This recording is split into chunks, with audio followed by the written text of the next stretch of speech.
What's going on, everybody? It's Stan Grubb with Corner to Corner Wrestling Radio. We're live through C2C Spreaker.com/corner to corner, and all points in between. That's right. Stan Grubb is on a solo mission tonight. Brian's on vacation. Rob is unavoidably detained. And so, hey, you just get me. Just me. Probably going to have an abbreviated episode tonight.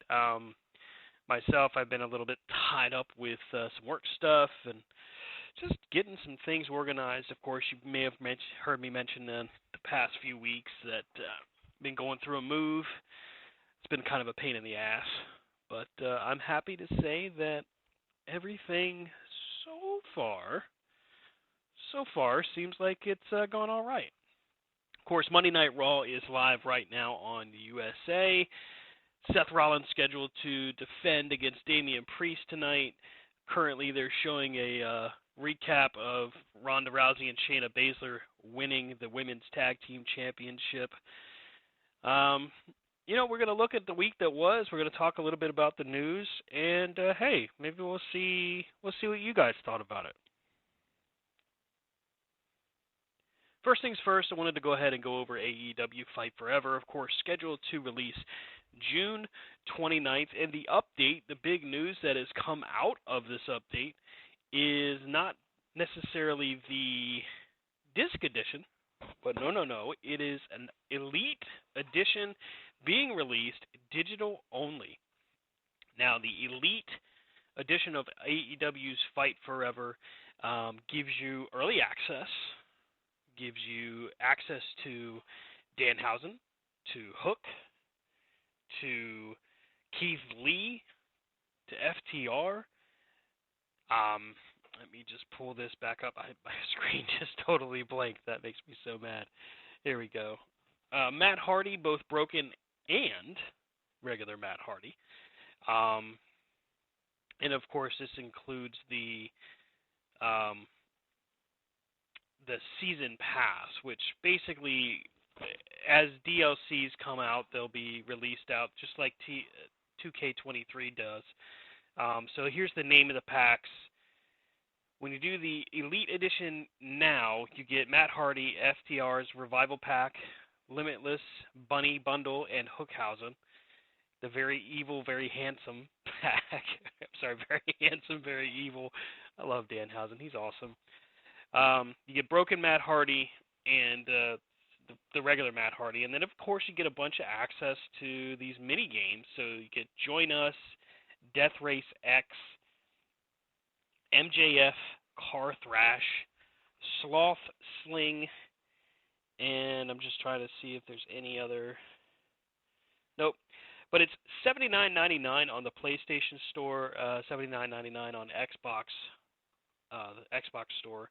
If you pre-order the Standard Edition, you get Broken Matt Hardy and regular Matt Hardy. So there you go. Regular Matt Hardy. Like, there's anything regular about Matt Hardy. Be real. He's an odd bird, as they say, but he's cool. I tell you, the footage of Fight Forever has been outstanding, and I cannot wait, truly cannot wait to get my hands on this game. It's only a few weeks away. I'm looking forward to it. It's $80 well spent, in my opinion, especially for any avid wrestling game player. I know I've played my share of wrestling games throughout the years, and this one truly does seem like a next-gen console version of basically WWE No Mercy, which I'm totally fine with. I mean, how can you not be totally okay with it, right? One of the greatest wrestling games in the history of video games.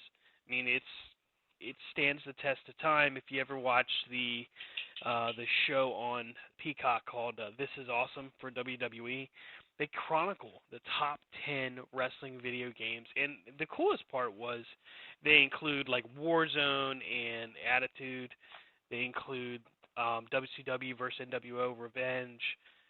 They even included the initial NES edition, Pro Wrestling, which, I mean, come on, you don't get the cool stuff that we have now without something that started us off. And realistically speaking, Pro Wrestling, 8-bit Nintendo game, was way ahead of its time. So, say what you want, that's pretty cool. Of course, Diablo 4 came out early access this past week. My brother TJ is streaming that on Twitch. If you go to twitch.tv/theBootySnacks. I can't believe I just read that out loud. Yes, twitch.tv/theBootySnacks. Spelled exactly the way you'd think. But that's my brother TJ, and he's streaming Diablo 4 content currently. And if you are taking part in his stream, if you engage in his stream, you have access to some exclusive Twitch drops, including some great transmorgs. So for those of you that are really hardcore into it, like Brian and I are, here's an opportunity. If you take advantage of it, you can also get access to an exclusive mount. So, great opportunity to get a leg up. Ah, boy, oh boy, oh boy. Let's see here. Just pulling up some news. I said I wanted to talk a little bit about the week that was, and so let's go ahead and just dive in. As far as news is concerned, we got Forbidden Door matches confirmed, and last week, we finally got confirmation that CM Punk will be at Collision. And oh, by the way, Collision debuts on June 17th, live Saturday night on TNT, I believe. The cool thing about this is that it's going to be in Canada, it's going to be all throughout the U.S., and the cool thing is it's supposed to really highlight those wrestlers that we haven't seen in a while, like Thunder Rosa or Miro, or hey, how about a returning Andrade? So I'm excited. I think this show is going to be great. Tony Khan has yet to really do anything as far as a bad step in the way of booking. Yeah, some matches seem a little janky. Sometimes they're overbooked a little bit. I mean, hey, we all watched Jamie Hayter versus Tony Storm, and I get it. You know, Jamie was hurt. They had to find a proper way to get the title off of her, but man, oh man, how many different things can they book into that piece, right? So if you're looking at Collision, tickets are still on sale for the United Center. About 2,000 tickets are available still. You know, it's interesting because Double or Nothing sold about 10,000, which isn't bad, but definitely had some empty seats there. They cycled them around much like any wrestling show does for TV. Ticket sales for AEW right now not doing horrible, but they're not doing as well as they could be. And I gotta say, I don't know if that's because it's dwindling because of interest is dwindling, or if it's just dwindling because people are not really able to afford this stuff right now. Tickets right now cost anywhere from $20 in the nosebleeds to, I mean, I saw the other day $1,500 for ringside seats. Now, ringside seats is an awesome experience. I've had it a few times in my life, and there's nothing like it. Rob and I sat ringside at a SmackDown taping way back when. Brian's had ringside multiple times. We've done ringside at the John Paul Jones Arena a few times. It's just amazing as far as the experience is concerned. But the challenge in those tickets is the pricing. I respect the hell out of anybody that has the gumption, the ability to not just put on a wrestling show, but the ability to sell the tickets, to sell the house. I mean, think about this. When you're looking at your feds, your promotions that are local to you, that's a challenge. It takes real skill to get the poster set up properly, the advertising set up properly, the marketing, to get crowd reaction and people interested in your show, and then to sell the tickets. I mean, it takes a lot. You got some marquee names on AEW's Collision, but ticket sales just don't seem like they've carried off just yet. You have some marquee names that were on the Double or Nothing card, but a lot of people complained about how the Fatal 4-Way, the Four Pillars match, was stacked, and they said that the build really wasn't that great. I personally don't agree with that. I thought the build was pretty good. Sure, they did what a typical AEW build does, and that's really stepped it into high gear as we got closer to the show, but isn't that what a lot of wrestling companies have done over the course of history? Is it really that different from, say, WWE and how WCW used to do it and NWA? Closer you get to pay-per-view day, the closer you get and the hotter the card gets. That's always how it seems. Outside of the night after Mania, Raw after Mania, I don't know that anybody's formula yet has really changed in the way of, hey, we need to attract tickets every single week. Excuse me. I mean, of course they want to sell tickets, but it feels like there's that slow rise. 1 week after the pay-per-view, you're telling the story, you're introducing another piece. The week after that, it's a continuation, and it's just pegging where people's interests lie. You can almost tell when they're trying to get a barometer of, okay, how do fans feel about, for example, when they started the build towards the Four Pillars match, it did feel like at some points that maybe Tony Khan and MJF weren't sure. And I say both of them because MJF supposedly had a really active role in the creative for that. Of course, why wouldn't he? He's AEW World Heavyweight Champion. But having that kind of a role, the question becomes, how do you measure that? And so they go off of fan response. They go off of, what merchandise sales is doing right then. And ultimately, they're looking at, okay, is this something we want to go forward with? So that second week, that barometer week where they're really trying to check on see how everything is going, the next week you go into that third week as you're building up towards the pay-per-view, now you start to really advance it. You start to maybe unveil some other pieces. And by the time it's for the go-home show, if we're looking at kind of a weekly build-up, that go-home week is usually the hottest week you have. It's where that last second you have to really get people interested in buying the pay-per-view or buying tickets to the show. But that whole time they're building that storyline, if it's not of interest, if it's not as strong as maybe you would like, you're going to see it in your ticket sales. You're going to see it in your pay-per-view buys. I am seriously curious as to what the buys were like for Double or Nothing. Now, to my knowledge, Tony Khan didn't really specify. Doesn't mean that they didn't do well as far as pay-per-view buys, but there wasn't a lot of conversation about whether or not there was a heavy purchase amount. Looking at some of the news that came out of, by the way, of Double or Nothing, also found out that Sammy Guevara and Ty Conti are expected. Congratulations to them. Let's see here. Looking at kind of the news past what we found out. Ring of Honor's tapings, TV tapings, or this weekend. Excuse me, I'm about to choke myself to death. Ring of Honor's TV tapings over the weekend. We had Jerry Lynn and Stokely Hathaway introduced as the new board of directors for Ring of Honor. So new authority figures. Now, Tony Khan's still considered to be the head of creative for both AEW and Ring of Honor, and I got to say, until he gives us a reason to think he can't handle it, he's really mixed it together nicely, and he's got things going well. But Stokely and Jerry Lynn is kind of that good guy, bad cop, bad cop kind of authority role. That could be interesting. That could be really good for Ring of Honor. Some good TV taping match ideas here coming out of it was Matt Sydal and Samoa Joe for the Ring of Honor TV title. Not going to give you any spoilers as far as winners or anything, but that's one of the highlights. Of course, Zack Sabre Jr.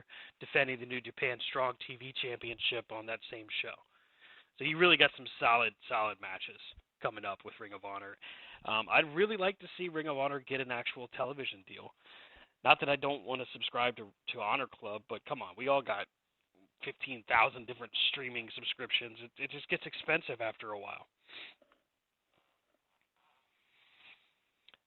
Let's see here. Friday. Friday on Friday on WWE SmackDown, we got introduced to a new undisputed Universal Championship. You know, I'm a belt mark, as they say in the fandom, right? You know, the guys that like to buy pro wrestling belts. That's me. I love them. Granted, don't have as many as I used to have, but the ones I have are typically my favorites, right? So, like for example, I've got the WCW title, the replica of the one that Ron Simmons beat Vader for. That's actually my favorite one. I've got a Winged Eagle, and then I've got a WWE World Heavyweight Championship, like the big gold. I also have the Mankind specialty belt that they made, the Collector Series. And it's just, I don't know, I like it because it's different, and it's, it just stands out. It was really, really cool looking. So when I tell you that I love wrestling belts, when I tell you that I have concerns about the Undisputed Universal Championship, I promise you I mean it. Looking at this title, it's like when it comes to WWE, they just can't seem to stop planting their logo over everything. Like the Raw World title. You got that globe and the WWE logo on it, and at least that kind of works or flows with the design. I'm not going to say it's a perfect, blend, but it's all right. But the Undisputed Universal title, not so much. Just a great big W. That's really what it is. And the metal on it is gold, and the belt itself is gold and black.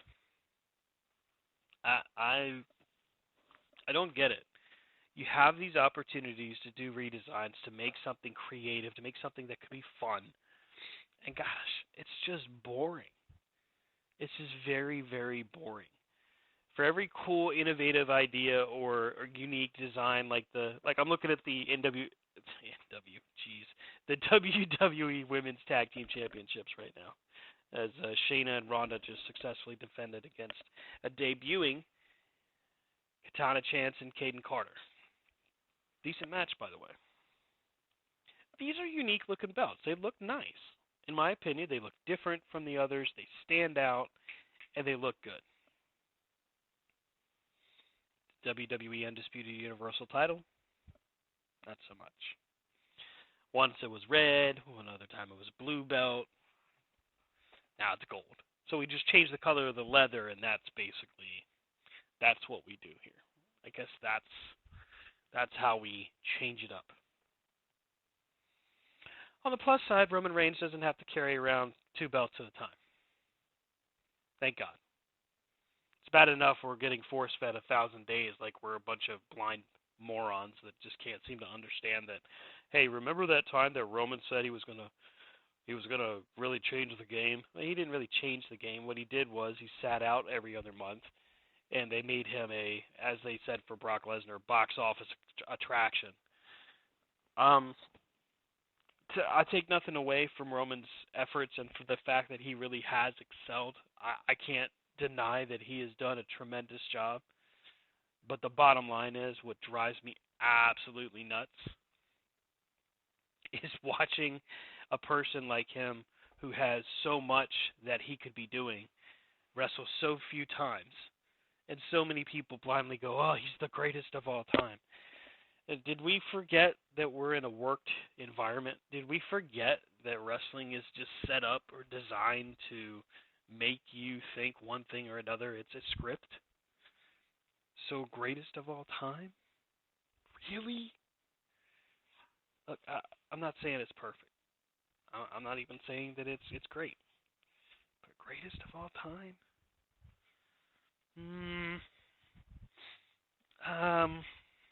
That's a big no. Like a huge no. I want very much to be able to look at wrestling as a whole, like through this lens that some of you guys look through it, and some of you make good points. Like Sonny, even though I know you listen to the show here and there, so maybe you are. I know Sonny sometimes says something and he repeats like what Cornette says, and I'm like, dude, get off his jock, man. Just leave it alone. But at the end of the day, Jim Cornette is a veteran of the industry. He's been in professional wrestling for so many years that even though his opinion just is mind-boggling half the time, he's earned the right to say his opinion, You have to respect the fact that that's what he thinks. You have to respect the fact that that's what he feels because he's earned it. Now, looking in the other direction, when you see or hear guys like Dave Meltzer or this Nimrod on Twitter, what's his name? Shepard, I think is his last name. These guys that just shoot from the hip, but they don't really hit the mark because, well, in Shepard's case, he's never broken a single bit of news, and in Meltzer's case, he's so far behind the curve, he just can't keep up. And it's because the industry has changed and grown so fast, it passed him by. But at the end of the day, neither guy is accurate. And neither guy wants to accept that they've actually made mistakes. You may notice on our show, when I talk about news, I typically cite Fightful.com as the resource. And the reason for that is because, at least in the past few years, Fightful has been confirming news before anybody else. Fightful has been bringing us exclusives. Like the CM Punk return was broke by Fightful.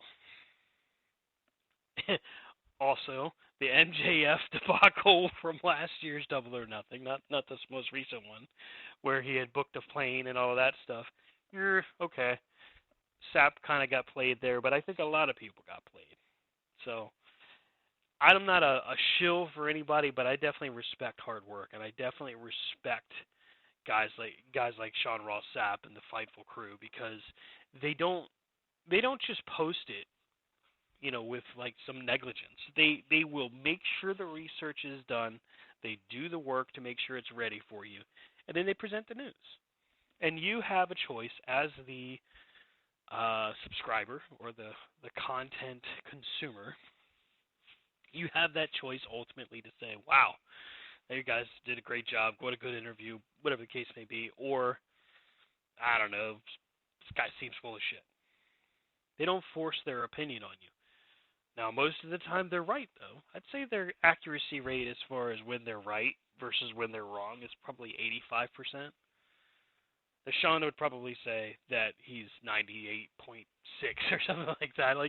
And I get it. He's got a lot of confidence in his product, and I can't blame him because they're extremely successful. But there's always that room for error. There's always that room for something where you're just like, I don't know if that's really right. People get played in wrestling news. It's really, at the end of the day, that's what happens. But I don't think Fightful really gets played. I think they do their due diligence.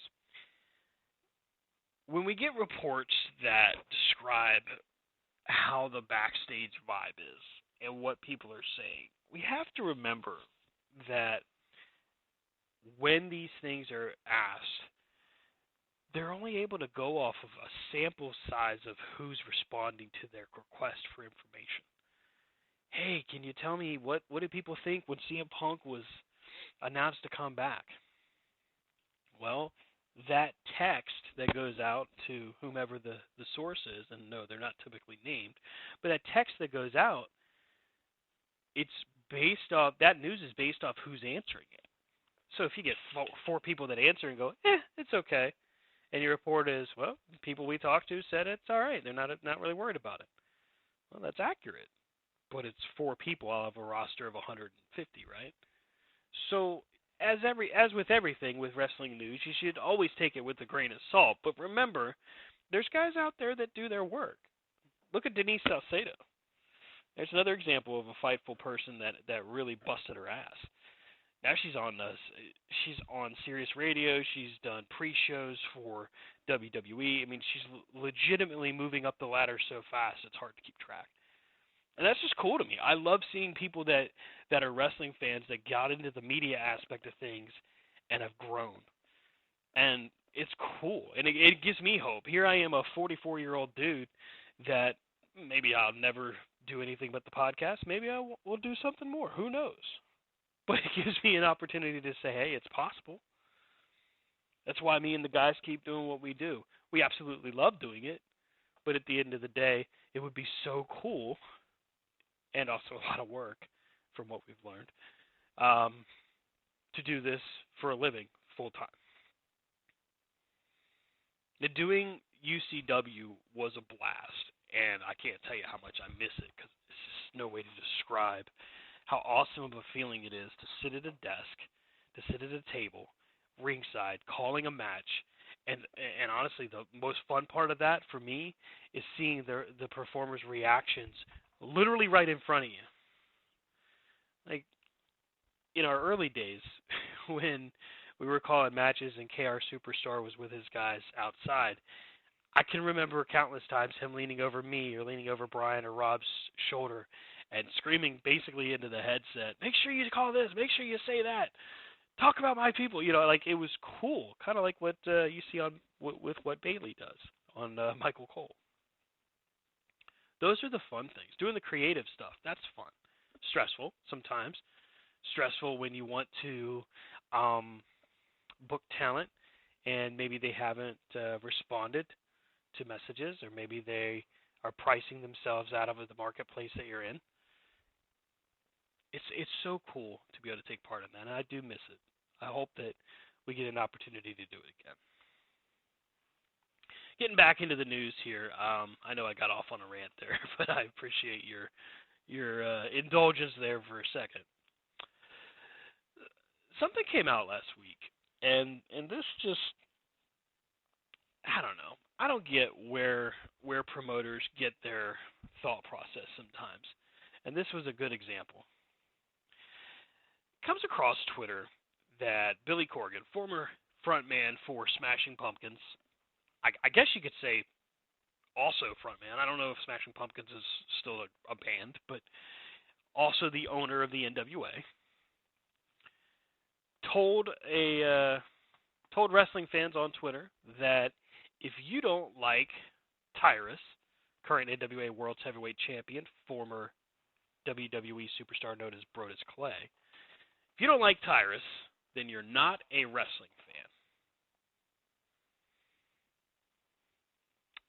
Hey, I get it. Everybody's got, I guess you could say, beer goggles for their top guy. Vince had a mad hard-on for Roman Reigns. We all know that.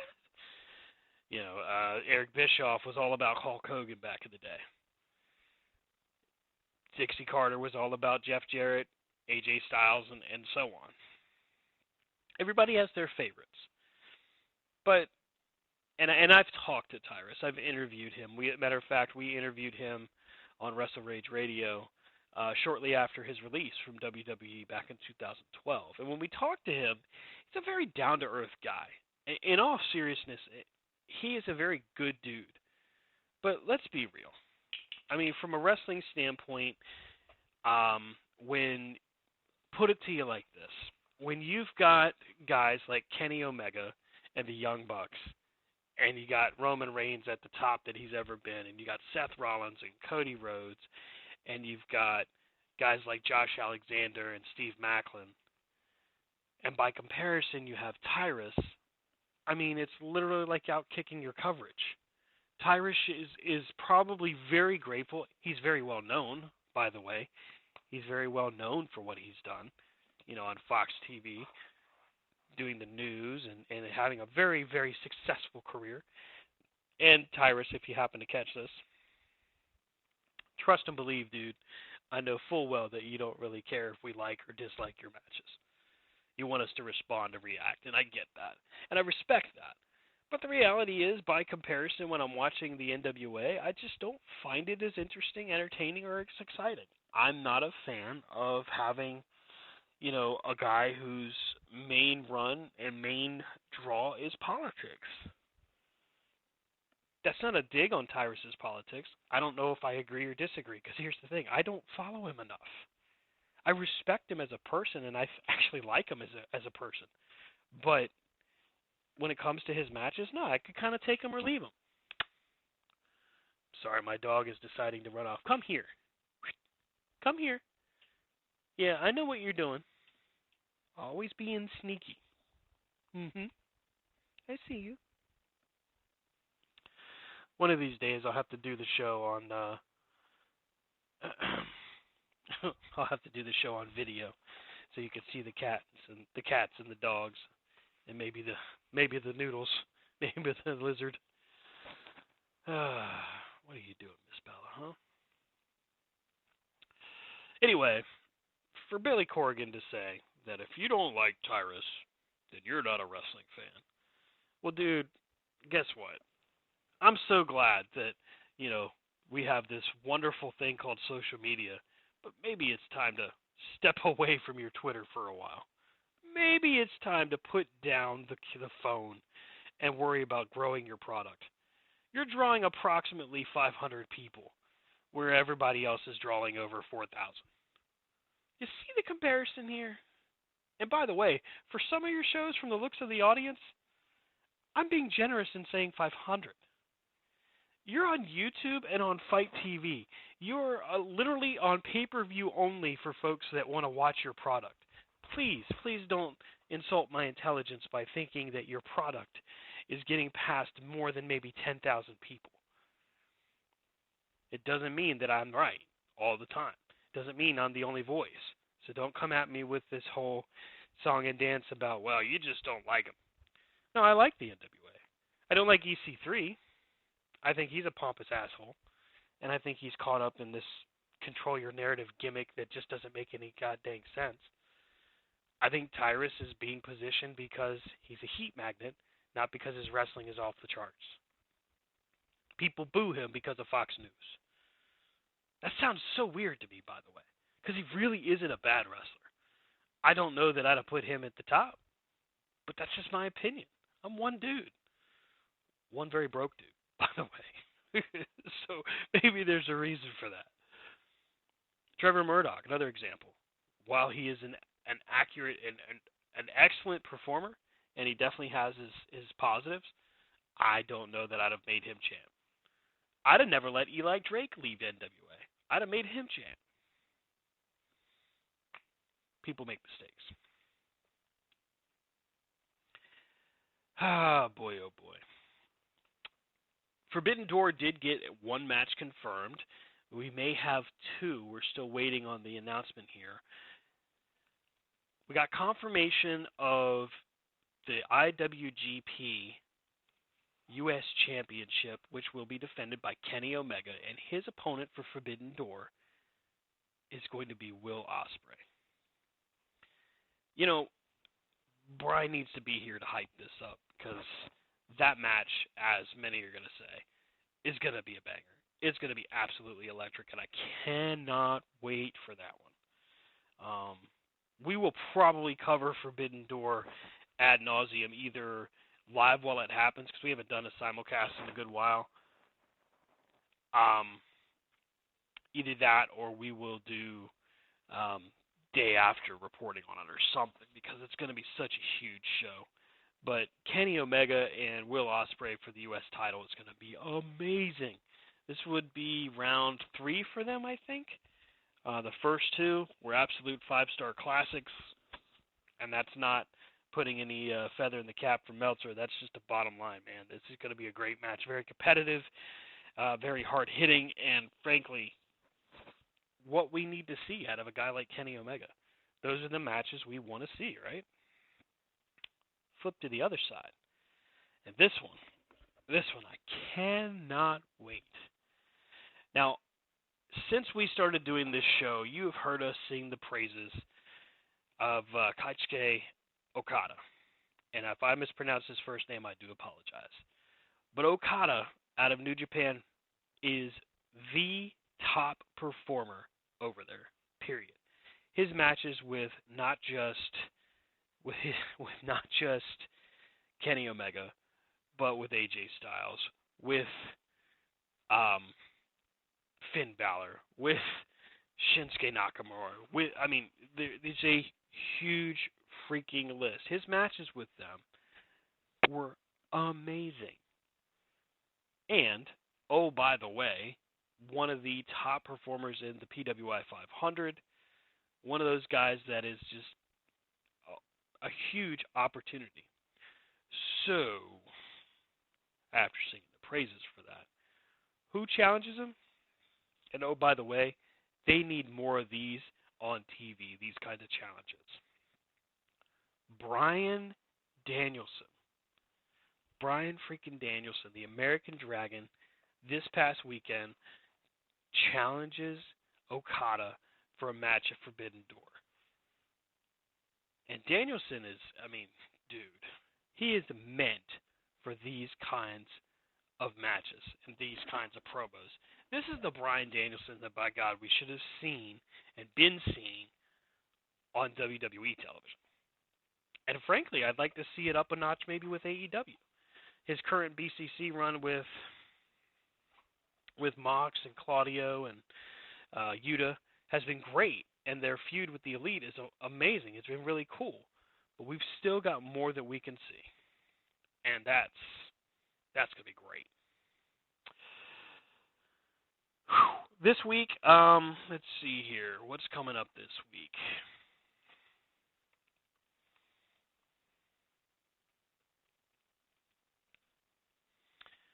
Orange Cassidy is defending the International Championship against Swerve Strickland. Jungle Hook, Jack Perry, and Hook taking on Preston Vance and Dralistico in a Texas Tornado tag team match. People are saying this is the build. This is the beginning of the build for Jack Perry's heel turn. And if, in fact, that is the case, it's a hell of an opportunity. And I think that's going to be great. Jay White and Ricky Starks, we're going to see MJF get an interview with him. And, hey, I mean, let's think about that for a second. Swerve and Orange Cassidy. Orange Cassidy has been the most consistent performer at AEW. I've said it many times, and I'll continue to sing this guy's praises. He is electric in the ring. He has a mixture of comedy and athleticism that really is untouched, and I honestly can't wait to see this matchup. I think it's going to be awesome. We should hear more about what's going on with the Elite and where Kenny Omega was, because this past week, they said he was out of the country. Hangman Page made sure we knew he wasn't in Canada. A lot of people have been hinting that this could be Kota Ibushi. And he also said that when he was saying that he had to get help after Double or Nothing, that maybe he needed one or two more people. So if it's Kota Ibushi, then who's the second person? And is it a manager? I don't know. All of this build has been really cool, and I really think this is probably building up. This is probably building up to another Blood and Guts, which, I mean, frankly, that's going to be amazing. Andrade is scheduled to return to Collision. That should be good. We hear he's healed up from surgery. Thunder Rosa also confirmed to be headed to Collision. Now, I do not know if she's been cleared. As a matter of fact, I actually asked, and some other folks have asked, some news sources. No one's been able to confirm it, but there's a good opportunity here to say that if she is in fact being advertised and booked for the show, that if she hasn't been cleared yet, it's not far off. That is honestly going to do it for this week's Corner to Corner. I realize this is an ultra-short episode. I apologize. But to be perfectly honest with you guys, there hasn't really been a whole lot of other big news coming out of this week. I mean, in funny news, we did find out that Stan Lane did get a DNA test, and apparently he is not the father of a Congresswoman, Lauren Boebert. I know nothing about this story, only to say that apparently it was rumored that he was her mom or her dad. I mean, Stan Lane was great in the 80s, I guess. I don't know what you want me to say to that. It just popped up, and I thought I would read it off. Before I forget, I meant to mention this with Fight Forever. If you've been paying attention to social media, AEW has done a tremendous job with their advertisements for this game. One of the things they did confirm over the weekend is Owen Hart is in this game. Screenshots are available. All you got to do is go to Twitter or Facebook. Just search it out, and you'll see it. Looks good. I'm curious to see what they do with this music. I think Mikey Ruckus has done a phenomenal job with themes for all the performers at AEW. So can't wait to see the game. Catch up with us next week, of course. Same bat time, same bat channel. I'm at Stan Grubb on Twitter. Rob is at Rob Hefner C2C on the Twitter bot, and Brian is at Vlad Dragul C2C. That's VLADDRAGOOL C2C. And, of course, you catch up with the show at C2C Radio Show or C2CRadioshow.com. Thanks again for listening. Really appreciate it. Again, sorry for the short episode, but it's a solo show, and you want to just hear my voice drone on and on? Wow. The quiet tells me you don't. No, it's totally fine. Have a good week, everybody. Thanks again for listening, and we'll see you next time. Bye.